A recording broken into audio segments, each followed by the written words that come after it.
nasa akin na ang check-in. Ibabayad ko na sa BOA, guys. Di ba sa BOA or sa bank nun, tumawag yung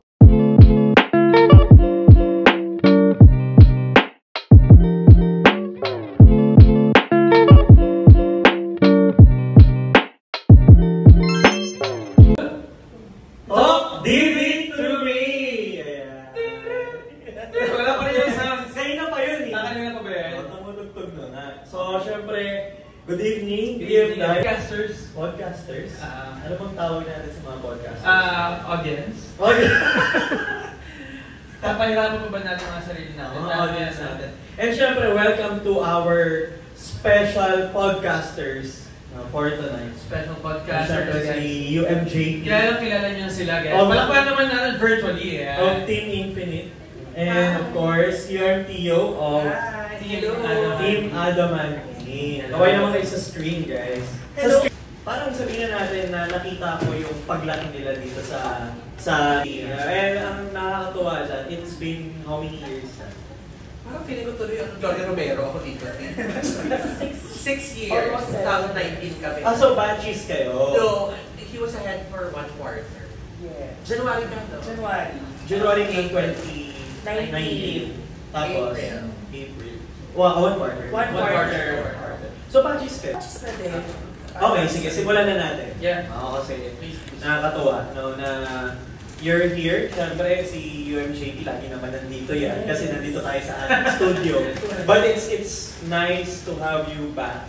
Yes. Dito sa ating dating office ninyo na Adamantine.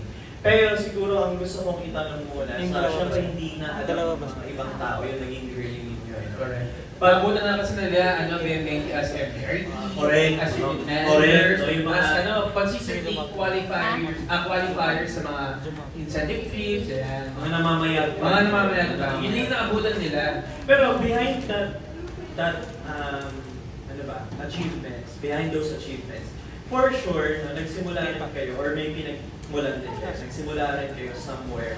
And siguro yun yung gusto nating pag-usapan.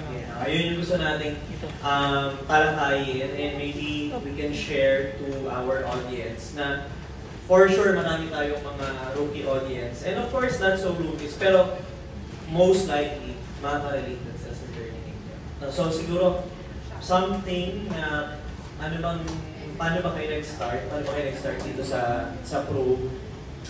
Siguro start natin sa iyo, UMJ. Ay, yung ba yung topic? Ano yung topic? Akala ko about sex.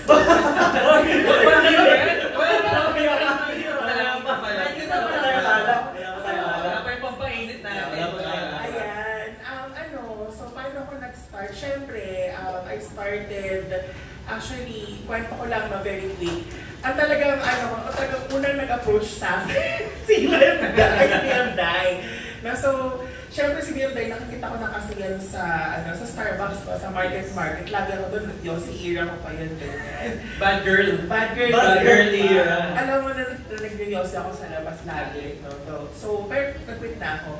Pero napao ako ni Base. So, si Base yung recruiter. So, technically, si Day yung nag-approach, pero ang naging recruiter ko dito is si Liz. Yes, kasi yung ginagawa ni BM Day noon, binibenta niya ako. Benta talaga siya. Parang hindi ko matandaan in my recent memory na parang kinanong niya ako as an agent. Oh. SEM Liz, binentahan niya ako, tapos sabi ko, meron na ako. Actually, pala naman sinabi ko na meron na akong insurance. So, totoo, meron? Pero wala. Wala talaga akong insurance. Alam mo, typical yan sa mga panahon namin noon na para na lang tigilan ko sabihin mong meron ka. And I think until now, it's hanggang ngayon, hindi lang siya nung unang panahon na, just to get away, sabihin ko, meron na ako insurance. Yes. So, ayun. So, sabi ko meron na. Tapos si Liz, sabi niya, baka meron mo mag-agent, ganyan-ganyan. Ako tinatamad ako. Ang ginawa ni Liz, yung office ko sa Makati, sinundo niya ako, sige mag-grab na lang tayo. Di nag-grab kami. Yung grab, parang bumbling ka lang, o dumighay ka lang, nandun ka na sa A2 office. Sobrang lapit. Sobrang lapit lang, nag-grab kami. Pero yung effort. doon ko nakita na, okay, nag-i-effort tong tao. And very important yun sa mga aspiring leaders din, sa mga nag-recruit na pag nag-recruit kayo, hindi kayo basta magpapattern ng Zoom. Dapat the recruits or your prospect recruits should see through beyond doon sa mga sinasabi niya. And na-appreciate ko siya.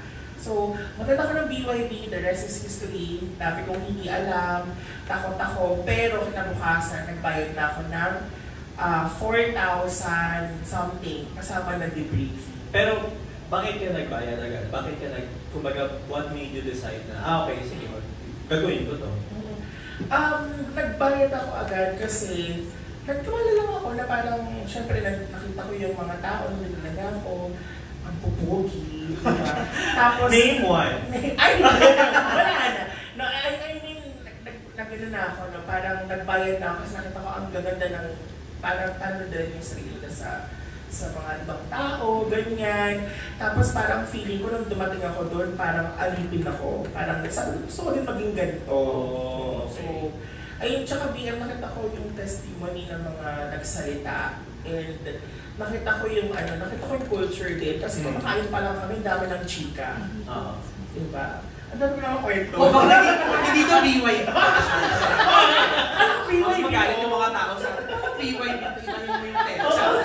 Guys, sorry kasi we want to be as authentic, hindi scripted. So, kaya sasabihin ko talaga siya, gabihan mo din ako mamaya. Kaya lang bloopers kami na live talaga. So yun na. Kasi bigyan ko natanong. Baka talagang sabi ko kami, anong favorite ko? Mapiha? Hindi, actually ako nakalimutan ko na yun. Yung story na yun na, oo nga, no, si Day nga yung nag-unang nag-approach. Kasi naaalala ko yun, na pinapakita pa ni Day yun na, in-approach ko yan eh. Tapos, ang laging kwento, hindi mo naman ni-recruit eh. Which is, oo nga naman. Kaya, siguro that is one thing na we could also learn from. Na kung hindi umi-effect yung selling, pwede yung recruiting. Minsan kasi iniisip natin, dapat bentahan natin ang bentahan to. At the same time, second ko na naalala, oo nga naman, meron din akong ganyang client na sabi niya, meron na siyang policy. Kaya i-train natin yung mga rookies natin, i-handle objection na, paano kapag sinabing meron na?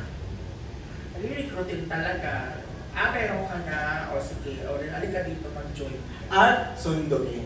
Yun ang maganda. Sunduin talaga. So, yun yung naging story kaya ka napa-join. And nakita mo na parang maganda na, ay yung mga tao dito, well-dressed ba? Yun ba yun? Yes, very sold sa akin yung lifestyle ni Liz na parang, syempre kung ako mag-recruit ako, kahit na gano'ng kalapit yun, ipag-grab ko yung ano ko. 29 naman ako sa akin. Yaman mo naman. First recruit ko kasi. Ano? Okay. 2019 kasi rookie pa lang siya. 2019, mabilis lang yung yung pagkatapos ng BYB, bayad agad, tapos parang 3 weeks coded na. Early after New Year, na nag-join ako sa career orientation. And siguro ako rin, ano ko rin doon, to think na nagbayad ka na doon, siguro umpisa pa lang, si Liz, she saw something in you din na, gusto kong recruitin talaga to. And alam niya na marirecruit ka niya na quality. Kasi nakita mo, nagbayad ka na agad. Yes. Gusto namin talaga, hindi yung napasa sa akin, gusto namin parehas mga competitive yung nilirecruit namin. So yun, yung mga hindi competitive siya, ano ba? Galit. Maging ayun na, pag nag-recruit kayo, okay lang din naman na pag recruit nyo, dito na i-filter, pero iba pa din na very intentional yung pag-recruit ninyo. Kumbaga guys, set your standards. Yes, and the universe will follow. And speaking of competitiveness, buti na bring up mo yan. UMTO is known for